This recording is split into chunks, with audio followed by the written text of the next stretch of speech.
자, 우리 지난주에 안디옥 교회 탄생 이야기를 했습니다. 그죠? 그 예루살렘의 박해가 터졌을 때 신자들이 막 흩어지게 되고 그때 구브로하고 구레네 사람 몇 사람이 안디옥으로 이제 도망가게 됩니다. 그리고 거기서 헬라인들에게 어디를 가나 그리스도인들은 예수님을 전하잖아요. 그죠? 복음을 전하게 될 때 주의 손이 그들과 함께 하셔서 안디옥에서 많은 사람들이 그리스도를 믿는 놀라운 구원의 역사가 펼쳐집니다. 그러면서 이방인 땅에 그 이방인들이 사는 그 땅에 이제 이 안디옥 교회라는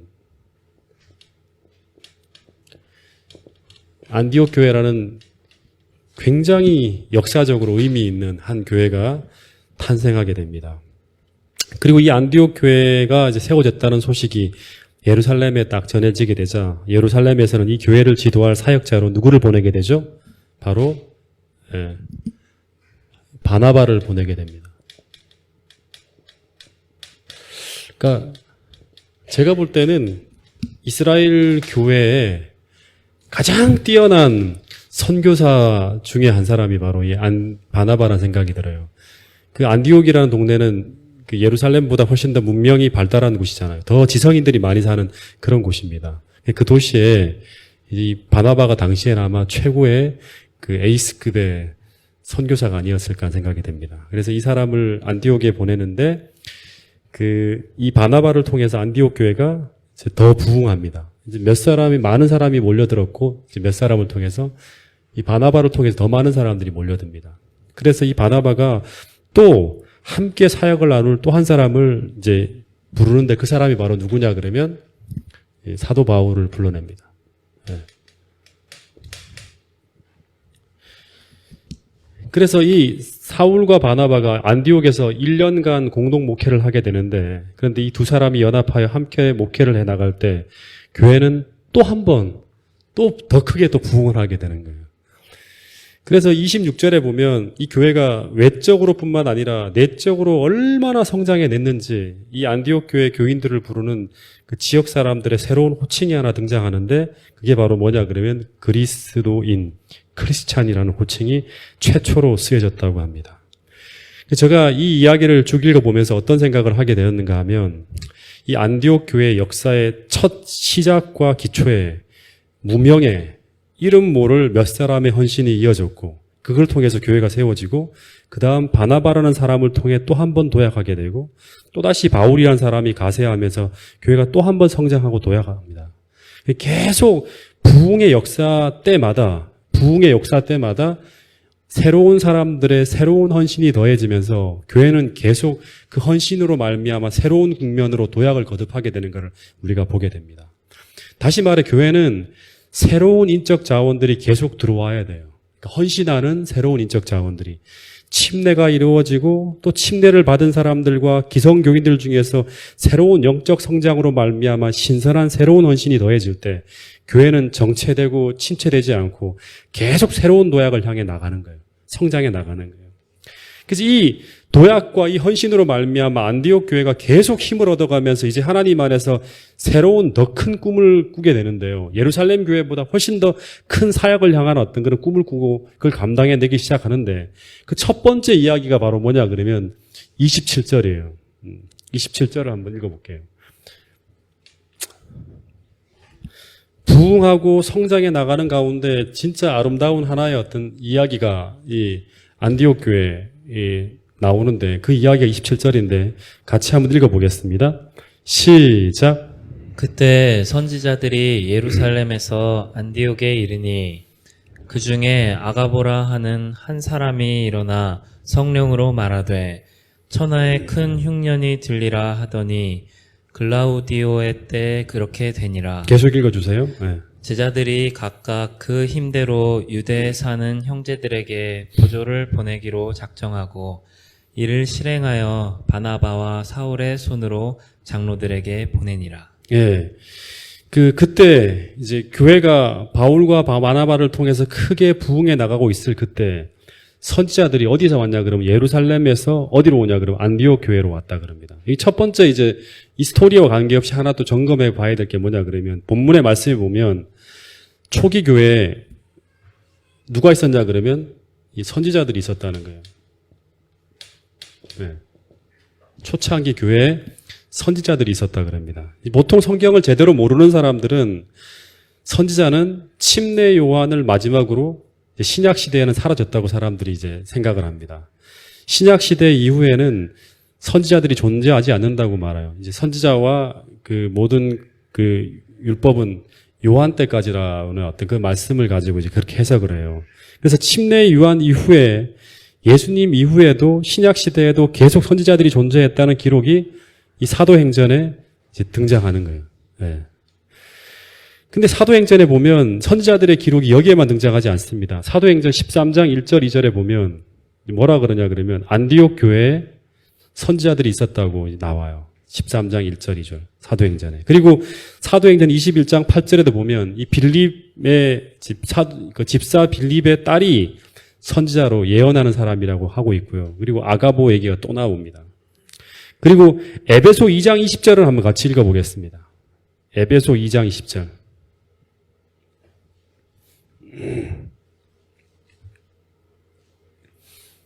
자, 같이 읽어보겠습니다. 시작.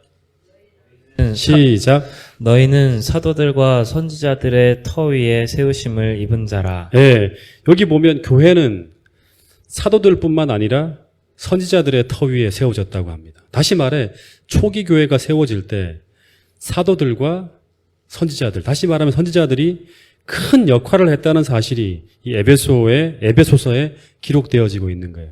예. 그러니까 어쨌든 이 선지자들이 존재했다. 예, 그래서 지금도 재림교회에서는 선지자가 존재하고 있다는 걸 믿고 엘렌 화이트를 우리가 선지자로 인정하는 이유가 바로 이제 이런 이유들과 같이 이제 맥락을 같이 하는 겁니다. 근데 사도행전 11장으로 돌아가서 여기 이제 아가보라는 선지자가 이야기가 나와요. 아가보라는 사도행전에 한 2번 정도 나오는데, 근데 그 27절, 28절을 다시 보면 그때 선지자들이 예루살렘에서 안디옥에 이르니 선지자들이 안디옥 교회에 파송되어져 갔다는 거예요. 예루살렘에서 안디옥으로 파송을 시켰어요. 근데 그 중에 아가보라고 하는 한 사람이 일어나서 성령으로 말하되 천하에 큰 흉년이 들리라고 하면서 예언을 했어요. 그죠? 근데 그 예언대로 이 로마 황제인 글라우디오 때 그렇게 흉년이 들었다 하는 이야기가 나옵니다. 다시 말해서 이 아가보라는 선지자가 천하에 큰 흉년이 들 거라고 예언했는데 그 예언대로 글라디우스 황제 때 큰 흉년이 왔다는 거예요. 예. 근데 이 글라디우스 로마 황제가 이제 AD 41년부터 54년까지 통치를 한 황제인데, 근데 실제로 역사의 기록에 보면 이 사람 때 빈번히 큰 흉년이 로마 제국에 이렇게 왔다 그럽니다. 그게 흉년으로 유명한 왕이었다 그럽니다. 이 글라디우스 황제 때. 근데 이 선지자들이 안디옥 교회에서 이 예언을 합니다. 큰 흉년이 이제 올 거라고 예언을 해요. 근데 이 예언을 듣고 29절에 안디옥 교회의 제자들이 이 그리스도인들이죠. 그죠? 어떻게 움직이고 있었는가 하면 이렇게 움직였다고 합니다. 29절에 보면 제자들이 각각 그 힘대로 유대에 사는 형제들에게 부조를 보내기로 작정하고 이를 실행하여 바나바와 사울의 손으로 장로들에게 보내었다 하는 거예요. 유대 땅으로 보냈다 그럽니다. 다시 말해서 이 예언을 들었을 때 이 예언을 듣고 교회가 모금 활동을 하였는데 그 이유는 뭐냐 그러면 대부분 유대에 사는 그리스도인들은 어떤 사람들이냐 그러면 가난한 사람들이었어요. 그리고 더하여서 핍박과 어려움으로 많은 어려움을 겪으며 살아가고 있는 사람들이 바로 유대에 사는 그리스도인들이었어요. 근데 거기에 흉년이 다가왔을 때 그들은 아주 큰 어려움을 겪을 것이 뻔한 거예요. 그래서 이 안디옥 교회는 얘기하는 것처럼 어디 나라죠? 이 나라는 시리아잖아요. 그죠? 근데 유대는 같은 나라도 아니에요. 다른 나라예요. 그리고 민족도 자기들 민족이 아니라 다른 민족이에요. 근데 기꺼이 가난한 유대 지역의 교회를 돕기 위해서 도움의 손길을 펼쳤다고 하는 거예요. 왜 그런가 하면 그리스도의 정신과 사상으로 무장한 교회의 신도들이 그런 흉년이 들었을 때 당하게 될 유대교회 성도들의 아픔들을 느끼면서 기꺼이 도움의 손길을 펼쳤다는 거예요. 그래서 이 자신들이 가지고 있는 그 물질을 이 어려운 교회에 나누는 이 모습을 통해서 이 교회가 단지 양적인 성장만이 아니라 진짜 그리스도를 닮아가는 참으로 훌륭한 그리스도인의 모습으로 예수님을 닮아가면서 아름답게 성장하고 있었다는 이야기를 이 짧은 기사를 통해서 우리에게 전하고 있는 거예요. 다시 말해서 안디옥 교회는 자신들의 성장만이 아니라 세계 모든 민족과 나라들의 어려움에 도움의 손길을 펼칠 수 있는 넉넉한 사랑과 구제의 정신이 있는 교회가 바로 안디옥 교회라는 거예요. 그 정신과 그 사상으로, 그 모습으로 계속 질적, 양적으로 막 성장해 나갈 때 이제 계시록 이제 사도행전 13장의 이 안디옥 교회는 예수님께서 선지자들과 사도들에게 주신 더 큰 꿈과 비전을 펼치면서 세계를 품에 안는 그런 엄청난 어마어마한 일을 감당하는 교회로 변해가는 거예요. 다시 말하면 예루살렘 교회보다 훨씬 능가하는 그런 사역을 감당하는 교회로 커지고 있는 거예요. 하나님이 축복해 주시고 교회는 계속 인적 자원들이 들어오고 물질적 자원들이 들어와서 이걸 계속 흩어내는 거예요. 세상을 향해서. 여러분 이제 좀 잘 들어보세요. 이제 이 이야기들을 하려고 계속 하는데, 여러분, 이렇게 안디옥 교회는 아브라함과 비슷한 모습을 제가 보게 되었어요. 여러분, 하나님께서 아브라함을 선택하시고, 그를 복의 근원으로 삼으시고, 하신 그 이유는 바로 뭐냐 그러면, 이런 원리 때문에 그렇습니다. 자주 말하지만, 하나님께서 아브라함을 축복하신 이유는, 그 축복을 너 혼자만 갖고 너 혼자만 행복하게 잘 먹고 잘 살라고 그를 축복하시는 것이 아니라 이 아브라함이라는 한 사람을 통해서 세상에 축복이 흘러가는 축복의 통로로 삼으시고자 아브라함을 선택했다는 거예요. 그래서 하나님이 아브라함에게 이 축복을 줄 때마다 아브라함은 하나님을 닮아서 끊임없이 이타적인 마음과 이타적인 정신으로 하나님이 주신 복이 그에게서 멈추는 것이 아니라 하나님의 축복이 그를 통해서 계속 세상으로 흘러가는 축복의 통로가 되어야지만 하나님은 계속 부어주고 아브라함은 계속 그걸 나누는 거예요, 세상으로. 예. 이러면서 복이 순환되어져 돌아가는 거예요. 근데 마찬가지로 아브라함의 후손들도 아브라함의 믿음을 가지고 살아서 계속 하나님의 축복의 통로로 살아가야 했어요. 예. 근데 이 이스라엘 백성들은 그렇게 하지 않았잖아요. 그래서 망한 거예요. 그렇게 하지 않았기 때문에 영적으로 쪼그라드는 거예요. 마찬가지로 이 원리와 이 정신을 계승한 신약의 교회도 그런 믿음과 그런 정신으로, 그런 정신이 살아있을 때 하나님은 계속 안디옥 교회를 축복의 통로로 삼으시고 계속 축복하시는 거예요. 이 예루살렘 교회도 한계가 있었죠. 이방인에게 복을 나누기에는 너무나 이기적이 아직도 여전히. 그래서 이게 안 되잖아요, 잘. 예.